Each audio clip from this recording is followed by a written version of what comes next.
2019년 2월 18일 월요일, 월요일 하노이 닥터 황기선 원장입니다. 오늘 조선일보 뉴스 사설 새로운 내용으로 나왔네요.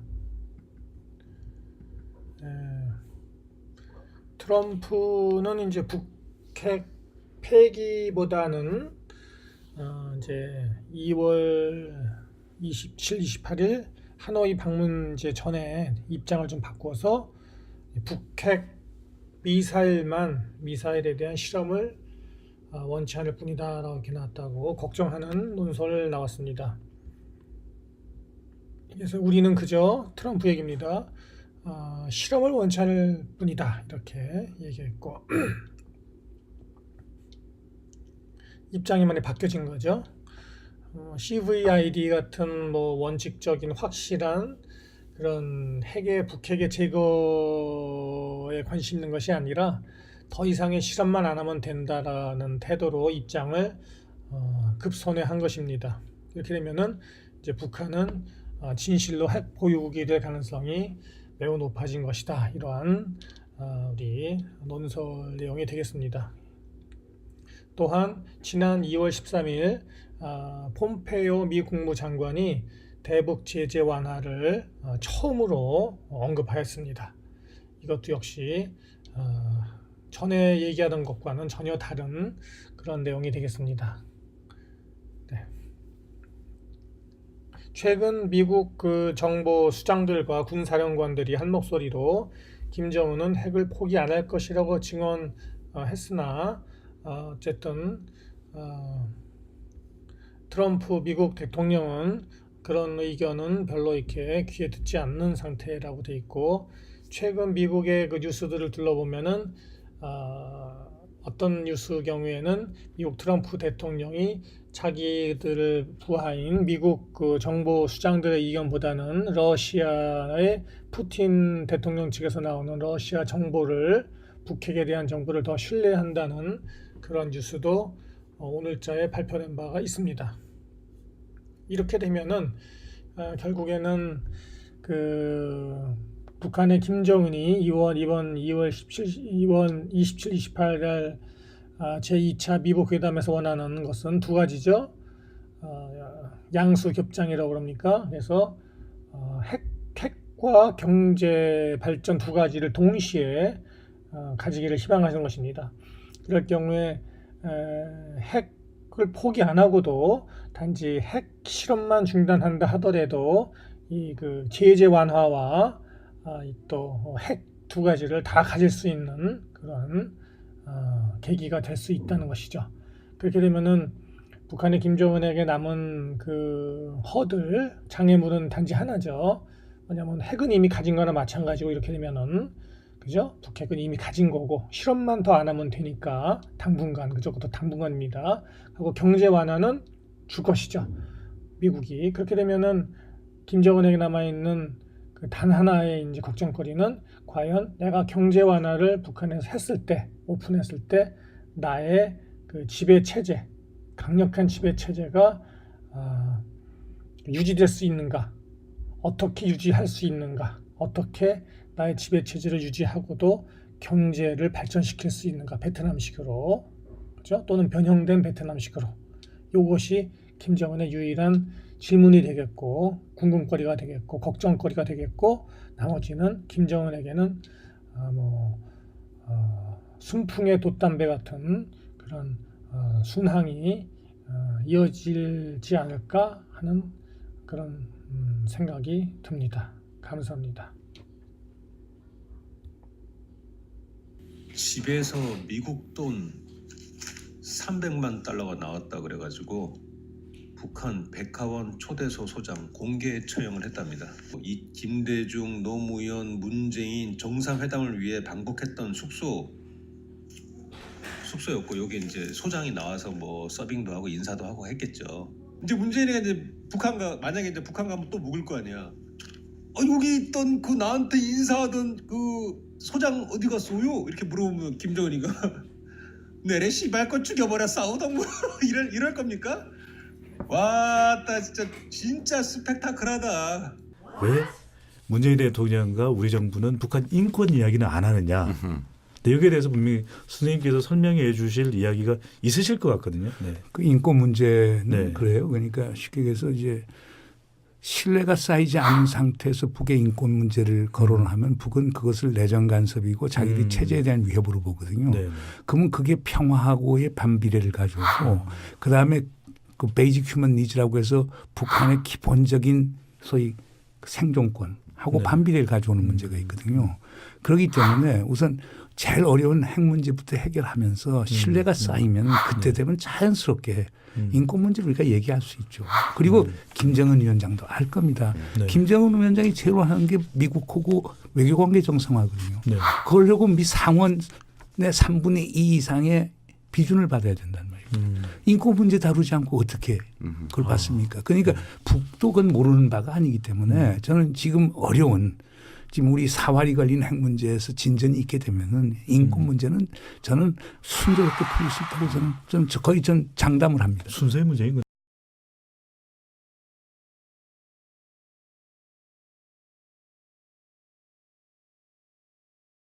자, 그러면은 여기서 우리가 한 가지 생각해 봐야 될 문제가 과연 이 북한이 이 베트남 모델을 따라서 개방으로 나설 수 있을 것인지 이게 이제 우리의 커다란 관심사가 되겠습니다. 그리고 지금 여러분 이 제2차 미국 정상회담이 베트남 하노이에서 열리기 때문에 그 장소의 상징성 때문에 이번 회담을 마치고 나면은 김정은이 마치 베트남의 모델을 따라서 이러한 개방 노선으로 나올 수 있는 거 아닌가 이런 지금 기대감도 커지고 있는 것으로 보입니다. 그러나 제가 볼 때는 북한이 지금과 같은 이 세습 체제 그리고 전체주의 체제를 유지하는 한 베트남식의 개방 모델을 채택하는 것은 불가능하다 이렇게 생각이 됩니다. 자, 그러면 우선 여러분 베트남의 경우를 제가 좀 말씀을 드리도록 하겠습니다. 베트남이 지금 추진하고 있는 경제 계획 정책이죠. 이 개방과 계획 정책을 우리가 도이모이 정책이다 부릅니다. 이 도이모이 노선이다 부릅니다. 이 도이모이는 이 베트남 말로 뭔가를 새롭게 바꾼다 하는 이런 의미를 가지고 있습니다. 그러니까 도이모이라고 하는 것은 우리말로 번역을 하면 하나의 쇄신, 계획 개방 이런 의미가 되겠습니다. 그런데 이 베트남이 이 도이모이 노선을 채택한 게 1986년 제6차 베트남 공산당 대회였습니다. 자, 여러분 이때 베트남 공산당은 6차 당대회에서 그 전에 이 공산당이 취했던 경제 정책이라든지 여러 가지 어떤 정책적인 노선에 대해서 실패를 인정을 여러분 했습니다. 그래서 실패를 인정을 하고 이 1986년 당시 그때까지 베트남 공산당을 지배하고 있던 쩌웅친이라든지 여러분 잘 아시는 판반동이라든지 그다음에 레둑토라든지 이러한 공산당의 구시대 지도자들이 모두 여러분 물러났습니다. 여러분 그 레둑토라고 하는 이 공산당 지도자 이름은 들어보았을 겁니다. 레둑토는 누구냐면 1973년에 파리 협정을 키신저와 체결했던 아주 베트남 공산당의 대표적인 인물이었습니다. 그래서 그때 1973년 파리 협정이 체결되었을 때 노벨상 평화위원회가 레둑토와 키신저에게 노벨 평화상을 준다고 했습니다. 근데 키신저는 그 상을 여러분 받겠다고 했습니다. 그런데 레둑토는 이 상을 받지 않겠다고 했습니다. 왜 자기가 노벨상 위원회가 주는 노벨 평화상을 거부했느냐? 그 이유는 아직 베트남에 평화가 찾아오지 않았기 때문이다 하는 이유를 들었습니다. 그러니까 여러분 레둑토가 이야기하는 평화라고 하는 것은 남베트남의 완전한 공산화를 의미하는 것이었습니다. 그러니까 이 레둑토가 아주 보수적인 그러한 하나의 공산당의 지도자였습니다. 그래서 이 제6차 베트남 공산당 대회를 기점으로 해가지고 그 이전에 공산당이 펼쳤던 정책이 모두 잘못됐다. 그걸 인정하고 이러한 구시대의 지도자들이 물러나야 나면서 응유엔 반 린이라고 하는 새로운 서기장을 선출했습니다, 여러분. 그러니까 이 응유엔 반 린이라고 하는 이 서기장은 이 베트남의 고르바초프라고 불리는 그러한 계획적인 인물이었습니다. 그러니까 우선 이 베트남 공산당은 제가 좀 전에 말씀드린 대로 우선 공산당의 노선의 잘못을 인정하고 그 노선을 이끌었던 지도부를 완전히 교체를 하면서 도이모이라고 하는 이 새로운 노선을 택했던 겁니다. 그러니까 이 베트남 공산당 1인 지배체제는 유지하면서도 이 사회주의적 시장 경제를 도입했습니다. 그렇게 해가지고 지금 이 도이모이 정책이 추진이 돼가지고 베트남이 지금 경제 성장을 이룩하고 있습니다. 자, 여러분 거기에 또 한 가지 더 중요한 요인이 있었습니다. 당시 베트남 전쟁이 끝났습니다만은 베트남 전쟁이 마무리되어 갈 점에 이 베트남이 캄보디아 내전에 군사적으로 개입을 했습니다. 그것이 이 1986년까지도 해결되고 있지 않았습니다. 그러다가 이 도이모이 노선을 채택함과 동시에 3년 뒤입니다. 1989년 전격적으로 베트남 공산당이 캄보디아로부터 베트남 군대를 철수를 시키게 됩니다. 그래서 비로소 동남아시아 국가들 그리고 미국이나 이러한 서방 세계의 국가들로부터 해외 자본을 유치할 수 있는 그런 대외적인 여건을 마련할 수 있었던 것입니다. 자, 그러니까 제가 조금 전에 말씀드린 대로 이 베트남의 계획가방 노선인 도이모이 이 정책이라고 하는 것은 우선 공산당 지도부의 어떤 교체, 그 다음에 이 베트남의 캄보디아 군사적 개입의 어떤 종언이라고 하는 군사 정책의 변화가 있었기 때문에 이 지금 베트남의 계획 개방이 가능했다고 하는 것을 우리가 알 수가 있습니다. 자, 그런데 여러분 지금 북한은 어떻습니까? 북한은 김정은이 계획 개방으로 나오려고 한다고 하면은 과거에 조선노동당이 펼쳤던 경제 정책이라든지 그 다음에 성군 노선이라든지 핵개발 정책이라든지 이런 것들이 잘못되었다는 걸 여러분 인정을 하지 않으면 안 된다고 하는 얘기죠. 그래야만이 베트남처럼 이 노선의 전환이 가능하게 될 것입니다. 자, 그런데 여러분 지금 김정은은 이 김일성, 김정일, 김정은으로 있는 세습적인 하나의 전체주의 정권을 이끌고 있는 것이죠.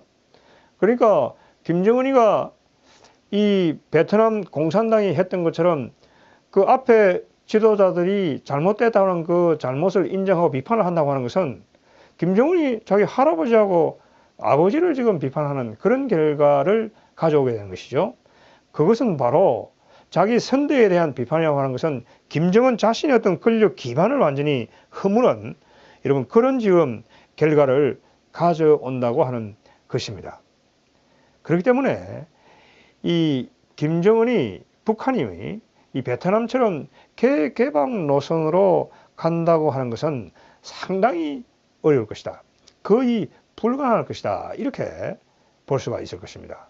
그러니까 여러분 이 베트남의 경우에서 보는 것처럼 북한이 진정으로 개방으로 나가려고 한다면 김정은이가 물러나야 되겠죠. 김정은이가 제거되고 난 이후에나 이 베트남식의 도이모이식의 북한판 계획 개방이 가능할 수 있을 것이다. 이렇게 지금 우리가 이야기할 수 있을 것입니다. 자, 그리고 여러분 지금 그 금년에 김정은이 했던 신년사라든지 또 얼마 전에 2월 6일에서 2월 8일까지 평양에서 열렸던 김혁철과 비건 사이의 실무회담을 여러분 보게 되면은 북한이 아직까지 핵을 완전히 포기하겠다라고 하는 그런 의사를 여러분 분명하게 보여주고 있지를 못합니다. 그러니까 베트남이 이 캄보디아에서 철수를 했던 것처럼 이 군사 정책에도 아주 전면적인 변화를 가져와야 되는 것이죠. 여러분 과거 1980년대 말에 소련의 고르바초프가 나와가지고 이 계획 개방 정책을 펼칠 때에도 소련이 1979년 침략했던 아프간으로부터 1989년에 철수한다고 하는 그런 결정을 전격적으로 내렸던 겁니다. 그러니까 이 어떤 나라가 소련이 됐든 베트남이 됐든 그 나라가 개방 노선으로 나간다고 하는 것은 단순히 국내 정치적인 어떤 그런 지도부의 변화와 노선의 변화도 필요하지만은 이 아프간으로부터 철수라든지 캄보디아부터 철수라든지 이런 대외 군사적인 노선에도 실질적인 변화가 여러분 없으면은 안 된다고 하는 것입니다. 그런데 지금 제가 여러분들께 말씀드리고 있는 것처럼 김정은은 지금 전혀 핵을 폐기할 의사를 지금 보여주고 있지 않은 것이죠. 그래서 우리가 지금 미국이라든지 우리 국내에서 일부 이야기하는 것처럼 마치 베트남에서 지금 제2차 미국 정상회담이 열리니까 김정은이가 뭐 당장 개방 노선으로 베트남식으로 나갈 것이다 이렇게 보는 것은 상당히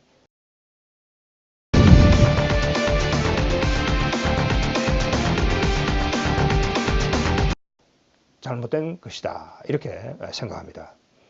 여러분 제가 또 한 가지 예를 들어드리겠습니다. 2001년에 김정은이 아버지죠. 김정일이가 이 중국을 방문해가지고 그때 상해 푸동 지역을 4일간 여러분 가 있었습니다.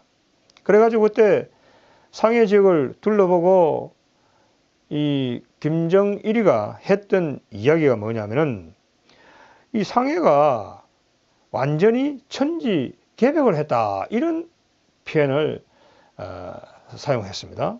그리고 푸동이 김정일이가 그 변화를 보고 천지 개벽이 이루어졌다.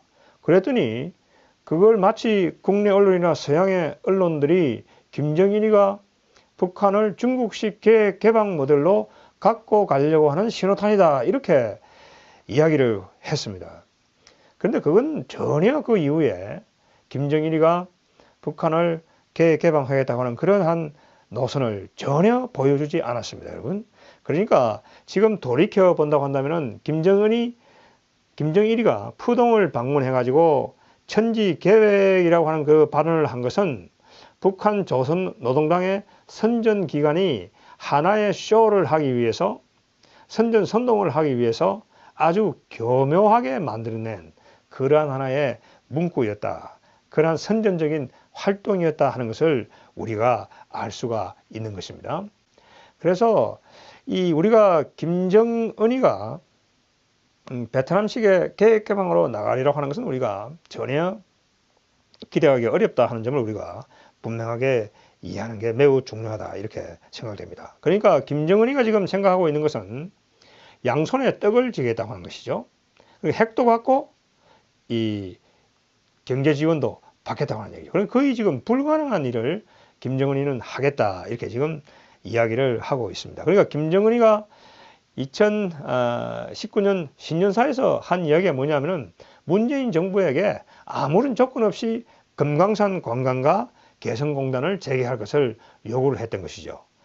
그러니까 금강산 관광과 개성공단이라고 하는 것은 이것은 이 베트남식의 중국식의 개방 모델과는 완전히 다른 것이죠, 여러분. 개성공단이라는 것은 일종의 새를 가두어 놓는 새장이라고 여러분 보면 되겠습니다. 그 일정 지역에 개방을 해가지고 거기에 북한 노동자들을 일을 하게 해가지고 그 사람들의 임금을 자기가 전부 다 개인 금고로 쓸어 가겠다고 하는 얘기죠. 이런 금강산 관광만 하더라도 거기에 가는 우리 관광객들이 북한 주민들과 일체 접촉을 할 수가 없는 것이죠. 그러니까 금강산 관광도 하나의 현찰을 벌어들이는 그러한 하나의 수단으로 활용하겠다 하는 것입니다. 그러니까 김정은이의 지금 생각이라고 하는 것은 금강산이라든지 개성이라든지 이런 방식으로 아주 제한된 방식으로 한국으로부터 이런 달러라든지 현찰을 받아들이려고 하는 그런 하나의 이 생각을 가지고 있다 하는 것을 우리가 알 수가 있는 것이죠.